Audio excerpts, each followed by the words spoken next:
எருமையின் பெருமை பேசும் சங்க இலக்கியம். மேய்க்கிறது எருமை, அதுல என்ன பெருமை என இப்பொழுது நாம் விளையாட்டாக சொல்லிக் கொண்டிருக்கிறோம். ஆனால் சங்க இலக்கியங்கள் எருமையை பெருமையாகவே பேசுகின்றன.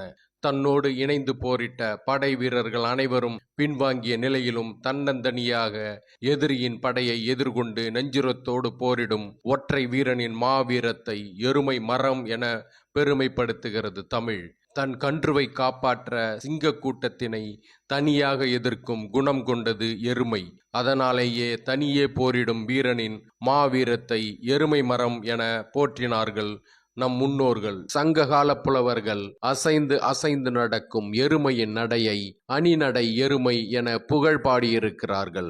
ஆனால் எருமையை யமனின் வாகனம் என ஆரியர்கள் கதை கட்டிய பிறகு எருமையின் பெருமையை மறந்துவிட்டோம் நாம்.